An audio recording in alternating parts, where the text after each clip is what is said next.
নমস্কার। ঘুম আসার গল্পে আজকে আপনাদের আবার স্বাগত জানাই।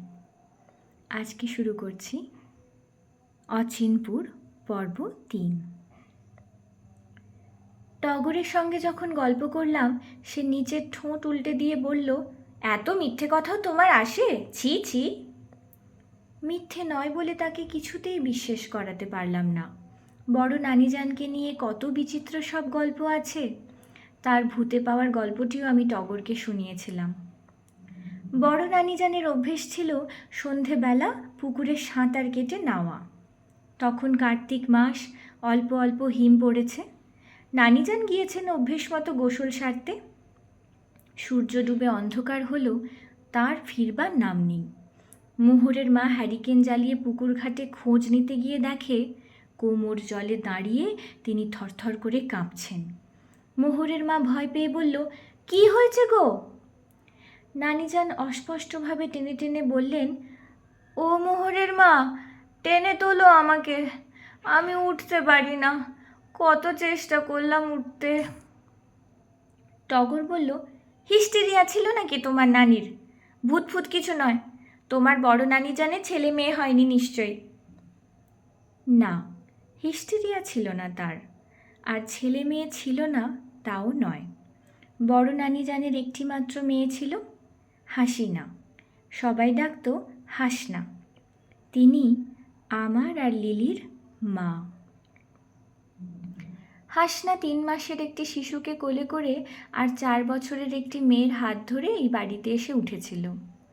কোনো একটি বিশেষ ঘটনার কাল্পনিক চিত্র যদি অসংখ্যবার আঁকা যায়, তাহলে এমন একটি সময় আসে যখন সেই কাল্পনিক চিত্রকেই বাস্তব বলে ভ্রম হয়।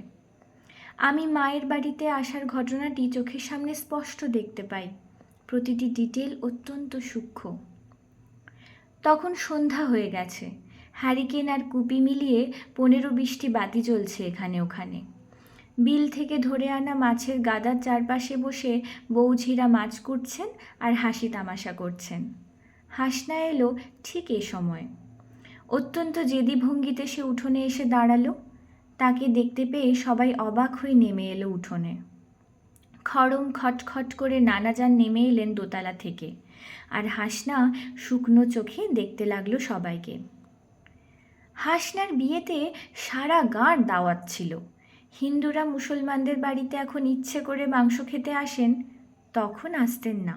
হিন্দুদের জন্যে ঢালাও মিষ্টির ব্যবস্থা। নাম করা কারিগর রমেশ ঠাকুর ২ দিন আগে বাড়িতে ভিয়েন বসালেন। আত্মীয় কুটুম্বের জায়গা হয় না ঘরে, নতুন ঘর উঠল এদিকে ওদিকে। গায়ের দারোগা খেতে এসে আঁতকে উঠে বললেন, করেছেন কি খান সাহেব, এ যে রাজরাজাদের ব্যাপার। নানাজান হাসি মুখে বললেন, প্রথম মেয়ের বিয়ে, সবাইকে না বললে খারাপ দেখায়, সবাই আত্মীয় স্বজন। গ্রামের নিতান্ত গরিব চাষিও মেয়ের বিয়েতে ২ বিঘা জমি বিক্রি করে ফেলে, হালের গরু বেচে দেয়। আর নানাজান তখন টাকার ওপর শুয়ে। হাতি আনতে লোক গেল হালুয়াঘাট।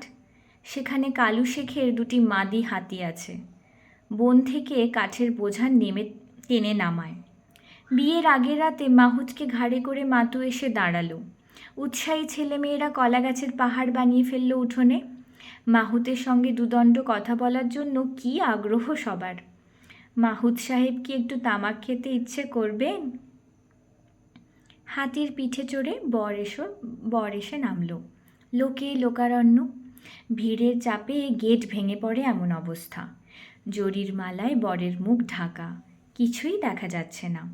কলমা পড়ানোর আগে নাকি জরির মালা সরানো হবে না। সেও রাত ১টার আগে নয়। বসে থাকতে থাকতে বিরক্ত হয়ে বর বন্ধুদের নিয়ে সিগারেট খেতে গেল বাইরে। অমনি হইচই করে উঠল সবাই। দেখেছি, কি রং, যেন সাহেবদের রং, রাজপুত্র এসে দাঁড়িয়েছে যেন। লিলিরও বিয়ে হলো এই বাড়িতেই। ১০-১৫ জন বন্ধু নিয়ে রোগা মতো একটি ছেলে বসে রইল বাইরের ঘরে। নিতান্ত দায়সারা গোছের বিয়ে। ভালো ছেলে পাওয়া গেছে এই তো ঢের। তাছাড়া গয়না টয়নাও তো নেহাত কম দেওয়া হয়নি। মায়ের গলার হার, হাতের ৬ চুড়ি, নানিজানের কানের দুল, ছোট নানিজানের নাম লেখা আংটি। কবুল বলতে গিয়ে লিলি তবু কেঁদে কেটে অস্থির। নানাজানের প্রবল ধমকের এক ফাঁকে যখন সে কবুল বলছে তা শুনতেই পেল না কেউ। 9 মাইল পালকি করে গিয়ে তারপর ট্রেনে পর্যন্ত উঠিয়ে দিয়ে আসবো আমি আর নবু মামা।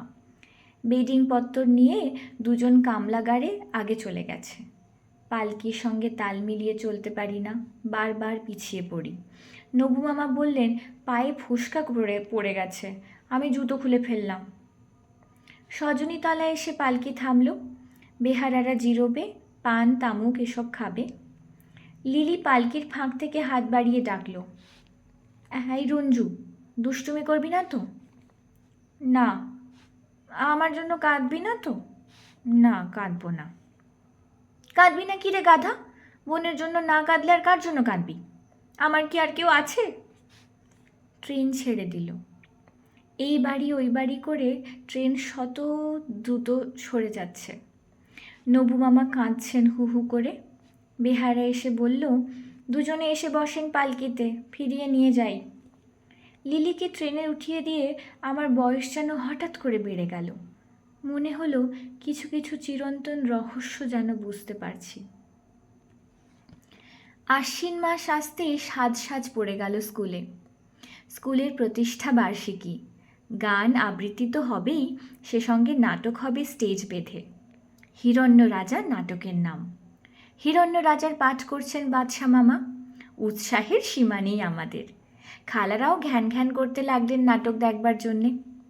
মেয়েদের জন্যে পর্দা ঘেরা আলাদা জায়গা করা হয়েছে। এ বাড়ির মেয়েরা আগে কখনো নাটক ফাটক কিছুই দেখেনি।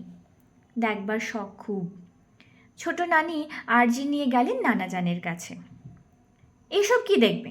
না না বলে প্রথম দিকে প্রবল আপত্তি তুললেও শেষের দিকে তাকে কেমন নরম বলেই মনে হলো। সুযোগ বুঝে নানিজান বলে চলেছেন, একদিনের মোটে ব্যাপার, আমোদ আহ্লাদ তো কিছুই করে না। না করে না, রাত দিন তো আমোদই চলছে। আচ্ছা যাক, পালকি করে যেন যায়। স্কুল ঘরে স্টেজ সাজানো হয়েছে। হ্যাজাকের আলোয় ঝলমল করছে চারদিক। হ্যারিকেন হাতে নিয়ে গ্রামের লোকজন আসছে কাতারে কাতারে। পর্দায় আড়াল করা মেয়েদের জায়গায় তিল ধারণের ঠাঁই নেই। আমি আর নবু মামা বসেছি মেয়েদের সঙ্গে। ছোট নানি আর দুখালা চাদর গায়ে চুপচাপ বসে আছেন। নাটক শুরু হতে হতে রাত হয়ে গেল। বাদশা মামা সেজেছেন হিরণ্য রাজা। এমন মহান রাজা দিন দুঃখীদের জন্য সমস্ত বিলিয়ে দিচ্ছেন। দুশ্চরিত্র মন্ত্রী ঘোঁট পাকাচ্ছে তলে তলে। রাজা আপন ভোলা মানুষ, কিছু জানতেও পারছেন না। মন্ত্রমুগ্ধের মতো দেখছি সবাই। একসময় হিরণ্য রাজা মনের দুঃখে রাজপ্রাসাদ ছেড়ে বেরিয়ে পড়েছেন। রানীও তার পিছু পিছু। নানিজান চমকে বললেন, মেয়ে কোত্থেকে এলো? কার মেয়ে? ও হচ্ছে হারু দাদা, মেয়ে সেজেছে। ওমা, হারু নাকি? নানিজানের চোখে আর পলক পড়ে না। বিবেকের পাঠ করল আজমল। খালারা কাঁদতে কাঁদতে চাদর ভিজিয়ে ফেলল। শেষ দৃশ্যে হিরণ্য রাজা মন্ত্রীকে বলছেন, এই রাজ্য তুমি লও ভাই, কাজ নাই রাজ্যপাটে, আমি বনবাসে যাব, সেইখানেই শান্তি অপার। ছোট খালা বললেন, বেকুব মন্ত্রীটা মেরে ফেলে না কেন? মন্ত্রী বলছে, দ্বন্দ্বযুদ্ধ হোক রাজা, বৃথা তর্কে কোনো ফল নাই।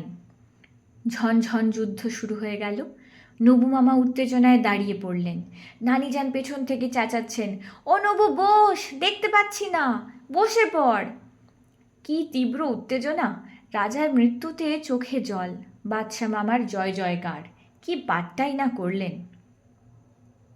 নানাজানও শেষ পর্যন্ত অভিনয় দেখবেন তা কেউ ভাবেনি। পালকিতে উঠে খালারা ঠিক উঠতে যাবে, এই সময় তিনি এসে হাজির। বাদশা তো বড় ভালো পাঠ করেছে। এই বলে পালকিতে উঠবার তাড়া দিয়ে তিনি চলে গেলেন হেডমাস্টার সাহেবের বাড়ি। সেখানে তার রাতের দাওয়াত। বাড়ি গিয়ে দেখি মেহমানে বাড়ি ভর্তি। নন্দীপুর থেকে নানাজানের ফুফাতো বোন এসেছেন ছেলে মেয়ে নিয়ে। সকাল সকালই পৌঁছতেন, নৌকার দাঁড় ভেঙে যাওয়ায় দেরি হয়ে গেছে। আমি আর নবু মামা অবাক হয়ে গেলাম মেহমানদের মধ্যে অদ্ভুত সুন্দর একটি মেয়েকে দেখে। নানাজানের ফুফাতো বোনের বড় মেয়ে, ডাকনাম এলাচি। এমন সুন্দরও মানুষ হয়! 2 মাসের ভেতর এলাচির সঙ্গে বিয়ে হয়ে গেল বাদশাহ মামার। আপাত কার্যকারণ ছাড়াই যে সমস্ত ক্ষুদ্র ব্যাপার ঘটে, তাই কেমন করে পরবর্তী সময়ে মানুষের জীবনই বদলে দেয়, ভাবতেও অবাক লাগে। সে রাতে নাটক দেখে সবাই বাদশাহ মামার ওপর মহাপ্রসন্ন ছিলেন। বাড়ি এসে দেখেন ফুলের মতো একটি মেয়ে ঘুরে বেড়াচ্ছে। বাদশার সঙ্গে এর বিয়ে হলে কেমন হয়? এ ভাবনা চকিতে খেলে গেল সবার মনে। এলাচি স্থায়ীভাবে নানাজানের বাড়িতে উঠে এলেন। নাম হয়ে গেল লাল বউ। আমি ডাকতাম লাল মামি, নবু মামা ডাকত লাল ভাবি। টকটকে বর্ণ, পাকা ডালিমের মতন গাল, আর কি নামেই বা ডাকা যায়। নবু মামা আর আমি দুজনে একসাথেই লাল মামির প্রেমে পড়ে গেলাম। আজকে এই পর্যন্তই থাক, দেখা হবে আগামী পর্বে। শুভরাত্রি সকলকে।